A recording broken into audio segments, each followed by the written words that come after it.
But I noticed on an article at Infowars.com today that you can see right now, we can put it on screen and show TV viewers, but radio listeners, just go there. We're about to go to break, Wayne. I just want to introduce this. That there was a London Guardian Observer, that's the twin papers, big article about the EU working with the U.S. to spy illegally. Well, that came out in the EU Commission a decade ago. That came out in James Bamford's book 12 years ago. You know, the guy that ran Nightline, had a best-selling book. ABC News was behind it. So Wayne Madsen talked about that. He worked at the NSA. He's testified before Congress on this and other matters. He's written for the biggest publications in the U.S. We've been having him on. Nobody else has. So the Guardian, who's been really on this, interviews him.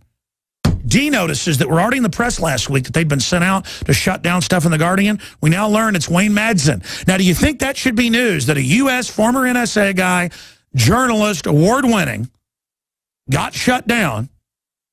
Do you think that should be news? No, it's not news. It disappeared, and the Google cache. I saw the Google cache this morning. Reddit had our guys post the Google cache on our site. Show the articles there, still saved. Well, they shut down Infowars.com. I've never seen the Google cache shut down like this.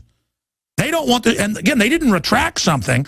They just removed it, but then started disinfo campaigns on the web against Wayne Madsen. They are scared. Why? Because he's doing it right. He is blowing the whistle on what's hidden in plain view. He has credibility, so now they want to assassinate his character. We'll get more into that. But, Wayne, bottom line, you talked to the Guardian/Observer. They admitted they were leaned on. Well, I talked to the Observer, and they had vetted this through their legal counsel. I assume all their editors signed off on it. They got everybody's chop, and right as the Observer, actually the print edition, the first edition already ran and was sent out to the news agents.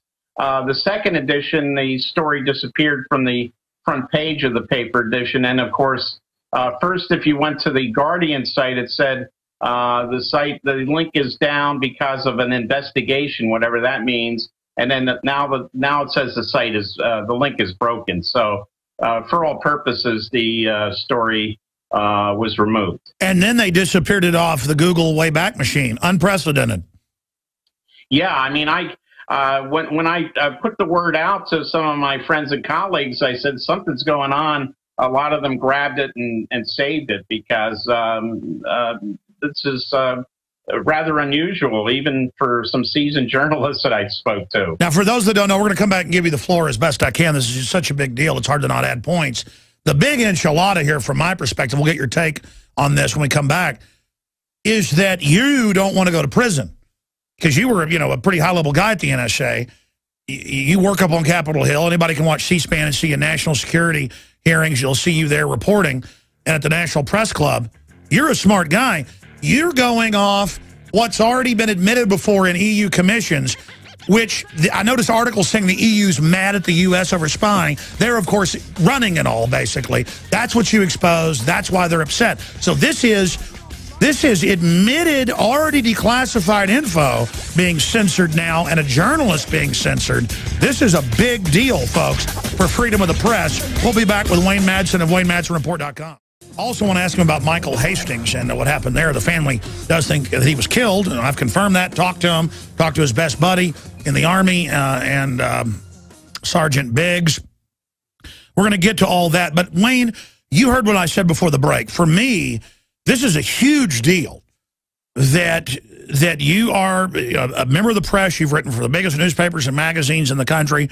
People can go look up your bio. You've testified to Congress, main committees many times. You were in the NSA, in the Naval War College before that.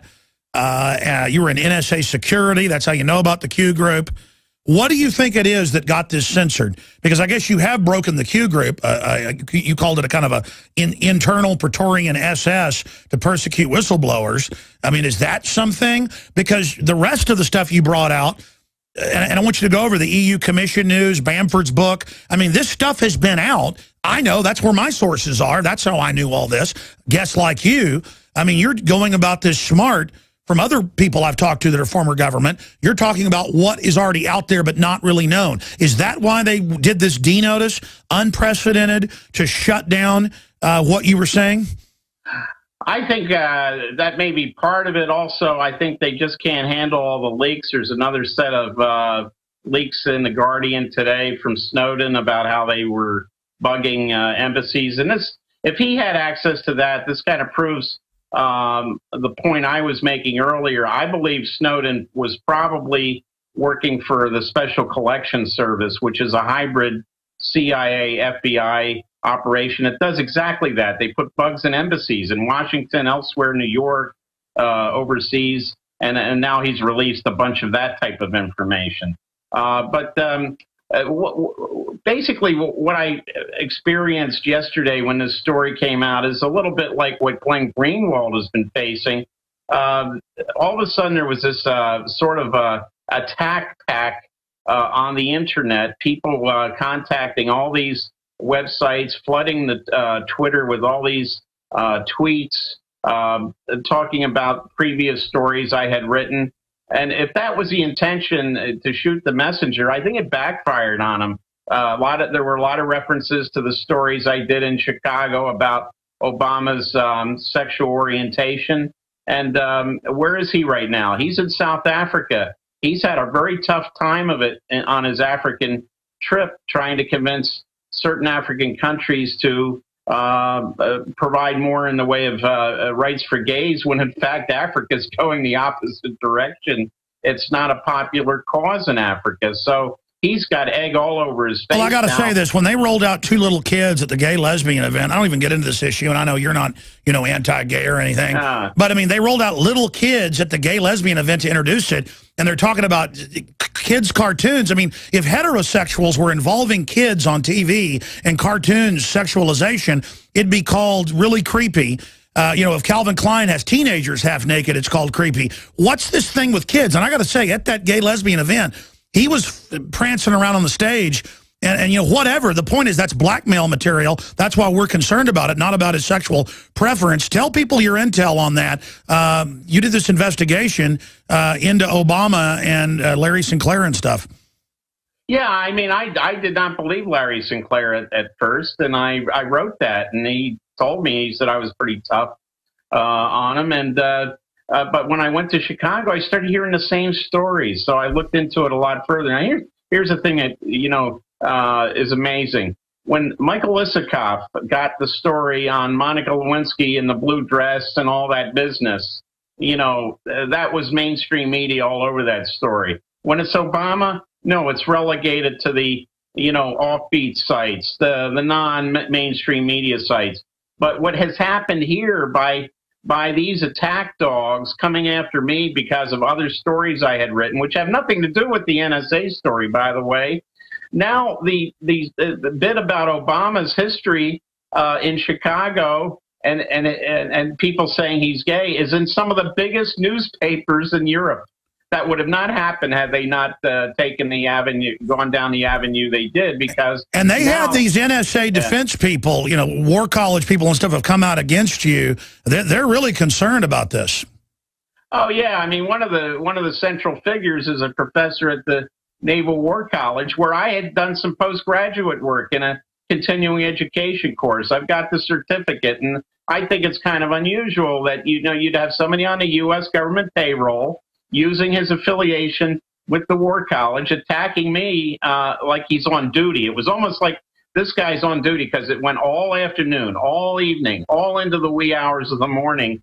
Look, we know from Cass Sunstein and what the NSA is doing through Cyber Command that they have these sock puppets out there to, you know, destroy the message, muddy the waters. Oh, no, they admit Cyber Command has hired hundreds of private companies, PR companies, to attack people. That came out on the National Guard in Katrina, putting whole teams for 2 years on one woman from the state who criticized, you know, the work they'd done. I mean, we know what's going on, but expanding on this, I mean, Wayne, you're always not making a big deal about yourself. You broke some major news that was hiding in plain view about the EU and what Infopol 9 and then the GS, whatever it is, was it GS5 there with the British spy network. Break down this, because they're in the news going, how dare America spy on us, when they're all involved in the same system. So break down what was in the piece that they're so scared of. Well, what was in the piece was basically We know that Ed Snowden has talked about third-party relationships of NSA and also second-party. There's a recent revelation in Spiegel yesterday, where he's talking about third parties. He cites Germany as being one of the countries. This was being lost because this was being looked into by the European Union and other governments in 1999-2000. A report was issued.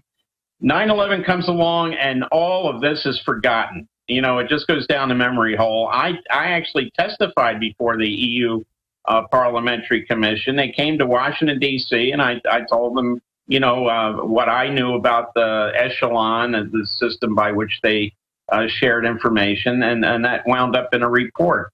But here's what came out of the Snowden revelations, that GCHQ, which is Britain's NSA equivalent and partner, they and NSA were jointly tapping the transatlantic cable in Cornwall. And it comes from Denmark down to Germany, the Netherlands, Belgium, and France. And then it hops over the English Channel, goes over to Cornwall, and then it heads over to Tuckerton, New Jersey. They were sucking everything off this cable, email, phone calls, you name it, the metadata stuff, a system called at Cornwall Tempora. And then the Germans, Angela Merkel and the French started to get on their high horse. Here's Britain once again acting as America's Trojan horse, when in fact, I pointed out that Germany, as a third-party country to the NSA sigint relationship, only the English-speaking countries are second party. So the third parties are NATO allies that don't speak English: Germany, Denmark, the Netherlands, Italy, Spain, and Japan and South Korea and Asia. I pointed out that for years, the Germans and the Spanish jointly tapped the trans-Mediterranean, trans-Atlantic cable in southern Spain and Conil de la Frontera. And then they pool it all together. Different. Yeah. Goes to NSA. Yeah, so they all tap different things and then pool it all. That came out when you testified before the EU. That came out in Bamford's book. He was the main news guy at Nightline. This is a fact. You put it back out there and your article disappears. Incredible, ladies and gentlemen. So bottom line, what you're saying is, hey, the Europe and others act all holier than thou. They're all putting in the same systems. They're all pooling it. They're all sharing it. In fact, I've had Bamford on from ABC News that he broke that they'll spy. Of course, you were there. They'll spy. They'll have the Brits spy on the Americans and the Americans spy on the Brits, vice versa, because it's so illegal. It creates more plausible deniability, and that way you're not listening to your own cousin. Is that accurate? Yeah, not only the Brits do it for the Americans and vice versa, but the Canadians do it for the Americans and the Brits and vice versa. The Australians do it for the Americans and the Brits. So foreigners are listening to our phones, not just our criminal government. So there's the big bombshell. What in total, what do you make of this whole NSA thing and where it's going? Well, we don't know how much more Snowden has. Apparently, he's turned over the bulk of his documents, and most of them look like they're briefing slides and point papers, white papers. He's turned this over at least to The Guardian. I don't know how much he's given to The Washington Post, but certainly they're not as open in releasing this stuff as The Guardian has been. But he was high level then. This is like owner's manual stuff. Yeah, he was kind of like a system administrator, security administrator, so he had access to a lot of stuff. And, you know, The Guardian, of course, is stringing it out and making a release, sort of like what WikiLeaks did. With their State Department cables, but now we've got the story about the bugging of the embassies, the missions in Washington, New York, and in Europe. And it's interesting. The Italians, the EU itself, their missions in New York and Washington were bugged. The Italians, the French, and the Greeks. But the Germans and the Dutch and the Danes, who were also the third-party allies of NSA, were not. So I think we're looking at basically the Northern European countries that are not having austerity problems like they are in Southern Europe are the ones doing the spying or getting spied on. or not getting. But bottom line, this is big news because it shows for all these countries it's their own scandals. What do you make? I want to play this clip and get your take on it from Meet the Press last week with David Gregory sounding like some type of authoritarian Muppet from a dystopic nightmare. Here it is. To the extent that you have aided and abetted Snowden, even in his current movements, why shouldn't you, Mr. Greenwald, be charged with a crime? You're aiding and abetting the New World Order, Gregory. I think it's pretty extraordinary that anybody who would call themselves a journalist would publicly muse about whether or not other journalists should be charged with felonies. The assumption in your question, David, is completely without evidence, the idea that I've aided and abetted him in any way. The scandal that arose in Washington before our stories began was about the fact that the Obama administration is trying to criminalize investigative journalism by going through the emails and phone records of AP reporters, accusing a Fox News journalist of the theory that you just embraced, being a co-conspirator with felonies for working with sources. If you want to embrace that theory, it means that every investigative journalist in the United States that's good. We played that before. Wayne, briefly, what do you make of this beating the drums to arrest American journalists? Yeah, this same David Gregory, who was dancing at a White House dinner once with Karl Rove, who outed Valerie Plame Wilson, who was a covert CIA agent. So he's talking about aiding and abetting somebody.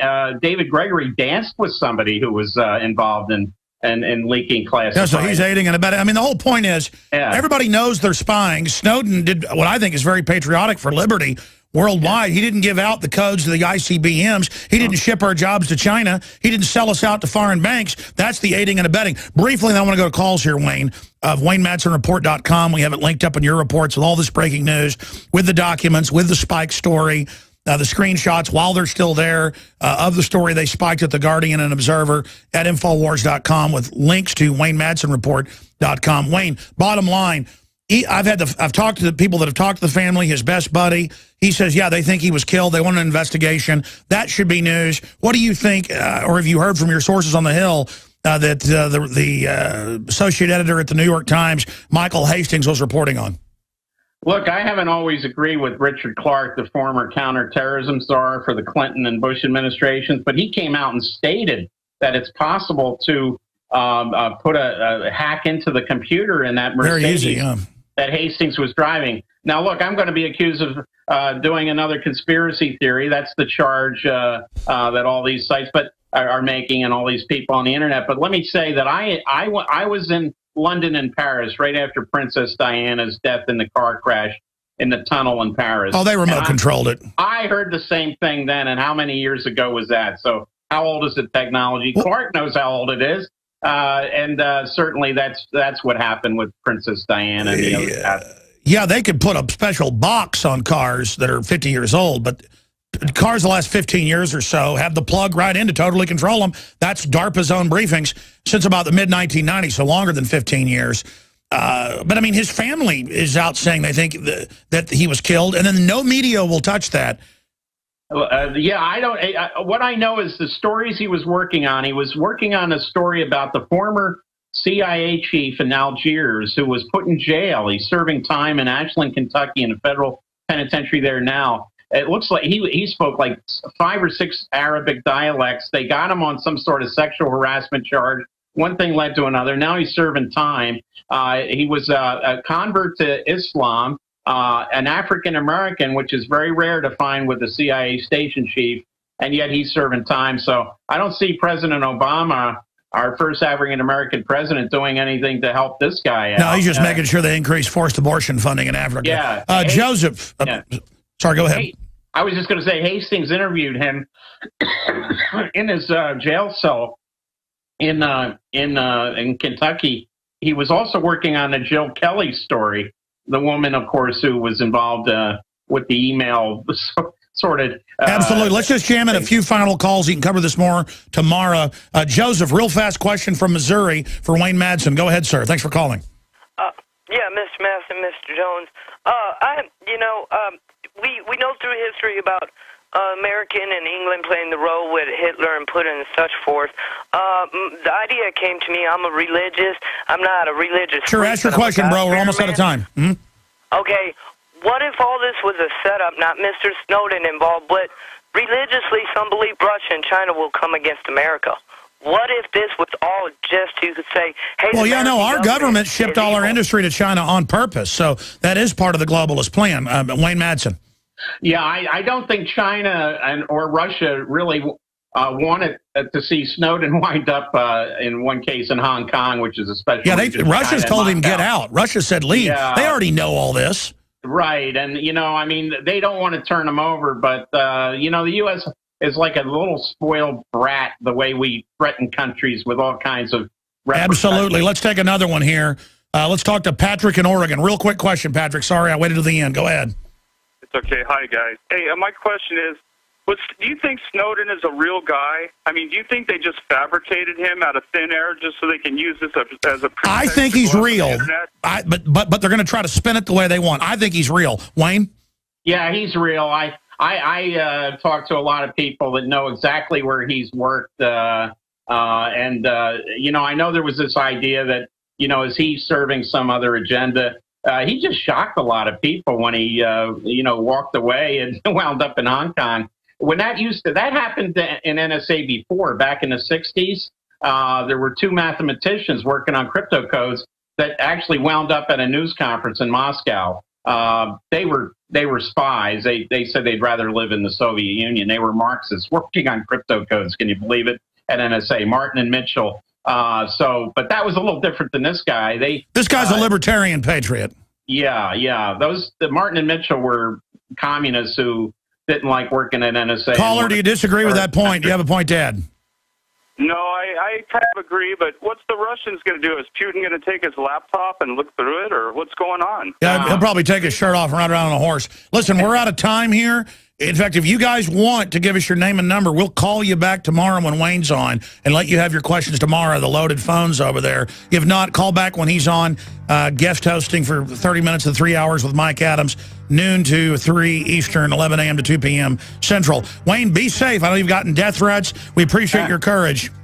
Okay, good to be with you, Alex. You're awesome. Great job to the crew. Great job to all our affiliates and our great listeners. Pray for this broadcast. Pray for America. Pray for liberty and a return to the Constitution, Bill of Rights, and what made this nation great and what made the world great. God bless you.